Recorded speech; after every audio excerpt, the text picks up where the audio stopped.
अस्सलाम वालेकुम बच्चे, कैसे हैं सब लोग? होप सब ठीक होंगे। आज हम 9th क्लास के physics according to new syllabus 6 chapter हमने स्टार्ट किया था, उसका टॉपिक देखेंगे, दैट इज द डेंसिटी। अच्छा, इन टॉपिक्स को शॉर्ट क्वेश्चंस और एमसीक्यूज के पर्सपेक्टिव से देखेंगे और क्या डेंसिटी होती क्या है, उसको कैसे मेजर कर सकते हैं, वो चीज़ देखते हैं। कहते हैं, if you take equal volumes of different substance and weigh them by a balance, you will find that each of the have different masses। कहते हैं अगर आप डिफरेंट चीज़ों के कुछ वॉल्यूम्स लें, मतलब थोड़ी थोड़ी मिकदार लें, और अगर उनका वजन करें तो हर किसी का अपना मैस होगा, डिफरेंट होगा। कोई चीज़ भारी होगी, कोई हल्की होगी। That is 1 centimeter cube of wood may weigh only 0.7 gram but made of iron will weigh 8 gram. कहते हैं अगर आप इस तरह का एक बॉक्स ले लें, क्यूब ले लें, लकड़ी का भी और आयरन का भी, और इन दोनों को जो है छोटा सा 1 सेंटीमीटर का बॉक्स लें, क्यूब लें, अगर दोनों का मैस निकालते हैं तो जो आयरन होगा तो उसका मैस ज़्यादा होगा लकड़ी की निस्बत। Why does it so, why is it so, ऐसा क्यों है, उसका आंसर हम देते हैं।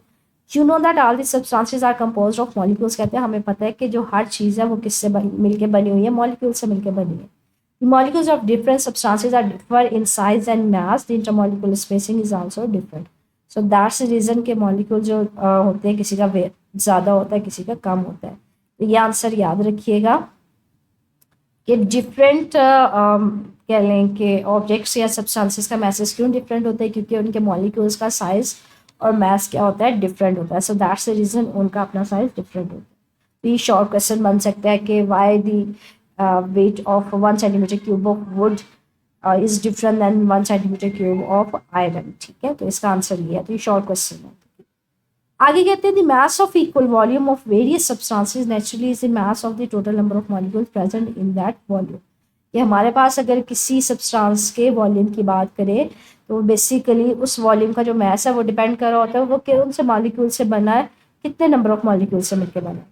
Naturally, the substance whose molecules are densely packed are also heavy with way more than other। कहते हैं ऐसे सब्सटेंस जिनके मॉलिक्यूल्स डेंसली पैक्ड मतलब आपस में काफ़ी ज़्यादा करीब करीब कह लें अरेंज हुए होते हैं, मतलब कह लें अलाइन हुए तो काफ़ी ज़्यादा एक दूसरे के साथ नज़दीक होते हैं, क्लोजली पैक्ड होते हैं, तो वो भी क्या होगा, हमारे पास हैवी होगा। ठीक है, जिनके एटम्स जो है वो पास पास अरेंज हुए।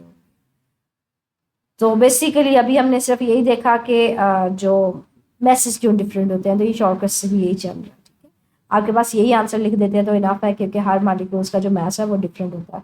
इसके अलावा ये भी आप लिख सकते हैं, ये लाइन साथ में अटैच कर दीजिएगा इसी आंसर के साथ, कि जिनमें मॉलिक्यूल्स भी आपस में क्लोज होंगे,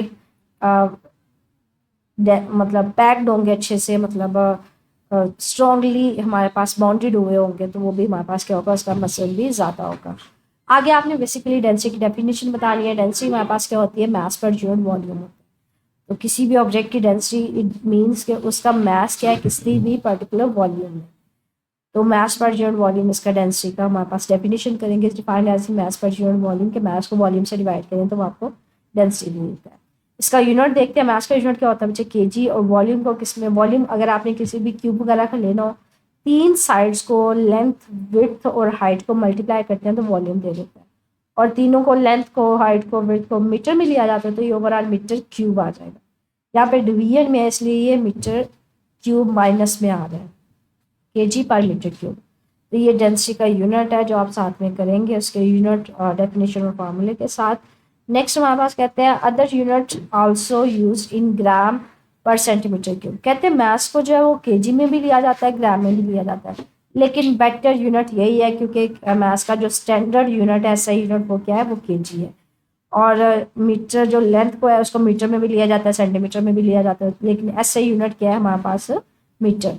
आप इसके अलावा ये वाला यूनिट ले लें या ये वाला यूनिट ले लें, कोई फर्क नहीं पड़ता, लेकिन बेटर हमारे पास जो बुक्स में आगे हाई क्लासेस में आपको नजर आएगा वो ये वाला यूनिट ही नजर आएगा। ठीक है, तो ये एमसीक्यू में भी वैसे पूछा जा सकता है कि अदर देन दिस अगर उसका यूनिट है तो वो कौन सा है, उसका यूनिट ग्राम पर सेंटीमीटर क्यूब भी हो सकता है। तो आप इस सारे पैसेज में उसका फार्मूला करेंगे, डेफिनेशन करेंगे, यूनिट करेंगे। कहते हैं the architects and engineer take special care of density of the density building material to be used in engineering and designing and constructing roads, bridges and buildings कहते हैं कि जो आर्किटेक्ट्स होते हैं या इंजीनियर्स होते हैं वो क्या करते हैं, वो डेंसिटी का ख़ास ख्याल रखते हैं कि मटेरियल वो जो ले रहे हैं उनकी डेंसिटी क्या है, मतलब उनके पर्टिकुलर मास परसेंट वॉल्यूम या पर्टिकुलर मास कितना है किसी वॉल्यूम में, उसको मलहूज़ खातर रखते हैं, मतलब उसका ध्यान रखते हैं। The density of the building material is essential for estimating the strength required for in foundation supporting pillars. कहते हैं डेंसिटी का मतलब क्या है, अगर किसी की डेंसिटी जितनी ज़्यादा होगी इसका मतलब है उसकी स्ट्रेंथ उतनी ज़्यादा होगी। तो अगर उन्होंने ब्रिजेस वगैरह बनाने होते हैं, रोड्स वगैरह बनानी होती है, तो उनको ऐसे मटेरियल इस्तेमाल करने पड़ते हैं जिनकी स्ट्रेंथ अच्छी हो, तो इसलिए वो क्या करते हैं, डेंसिटी का खास ख्याल रखते हैं। आगे हमारे पास ये शॉर्ट क्वेश्चन अलहदा से इसमें पैसेज में बन रहे हैं कि डिफरेंट सब्सटेंसेस के सेम जो वॉल्यूम है उनके मैसेज डिफरेंट क्यों होते हैं। इसका आंसर ये वाला है। और density, define density is formula and unit. Why density is important. Density basically measure होता है स्ट्रेंथ ऑफ द मटेरियल का। अब डेंसिटी को मेजर किस तरह से करते हैं वो देखते हैं। डेंसिटी, ये भी शॉर्ट क्वेश्चन हो सकता है। और density of a substance can be measured. तो density of a substance can be measured by measuring its volume and mass. Density हमें पता है फार्मूला इसका क्या होता है, मास पर यूनिट वॉल्यूम। कहते हैं अगर मास का वॉल्यूम का हमें पता चल जाए तो हमें उसकी डेंसिटी मालूम हो सकती है। अब हमारा मेन कंसर्न क्या है, मास को मालूम करना और वॉल्यूम। कहते हैं मास जो है वो तो फिजिकल बैलेंस से हमें पता चल जाता है। अभी हमने इस चैप्टर के स्टार्ट में पढ़ा था कि फिजिकल बैलेंस क्या होता है, उसके जरिए आप उसको मेजर कर सकते हैं। ठीक है। If the spring is solid and has a regular shape, its volume can be found by measuring its dimension। कहते हैं अगर हमारे पास कोई ऑब्जेक्ट है वो सॉलिड फॉर्म में है, उसकी शेप भी है, मतलब वो कोई क्यूब है, कोई सिलेंडर है, कोई इस तरह से जिसकी कोई प्रॉपर शेप है, तो उसका वॉल्यूम जो है वो निकाला जा सकता है अगर मुझे उसका फार्मूला पता चल जाए, मतलब सॉरी उसकी डायमेंशन, मतलब उसकी लेंथ, हाइट, विड्थ वगैरह पता चल जाए। याद रखिएगा हर सब्सटेंस जिसकी प्रॉपर शेप होती है उसके वॉल्यूम का फार्मूला स्पेसिफिक होता है। जैसे स्फेयर का वॉल्यूम होगा वो 4/3πr³ होता है, सिलेंडर होगा तो उसका कुछ और होगा, तो डिफरेंट जो क्यूब होगा उसके वॉल्यूम का फार्मूला कुछ और होगा। तो हर शेप के लिहाज से उसका वॉल्यूम निकाला जा सकता है। और निकाला किस तरह से जाता है, कहते हैं एग्जाम्पल ले लें, फिर substance is in the form of the sphere. के अगर कोई ऑब्जेक्ट है जिसकी जो शक्ल है वो क्या है, स्फेयर की फॉर्म में है, मतलब क्या है कि वो इस तरह से गेंद की शक्ल का स्फेयर होता है, मतलब जो आपके पास बॉल होती है। कहते हैं इस शक्ल का अगर आपके पास कोई ऑब्जेक्ट है, इसका मैंने वॉल्यूम निकालना है, तो वो कैसे निकालें। मैंने आपसे यही बात की है कि अगर कोई स्पेसिफिक शेप है, तो ये अगर शेप कह रहे हैं आपके पास फेयर है, इसका वॉल्यूम कैसे निकालेंगे। कहते हैं सबसे पहले तो वर्नियर कैलिपर इस्तेमाल करो। वर्नियर कैलिपर आपने फर्स्ट चैप्टर में पढ़ा हुआ है क्या होता है।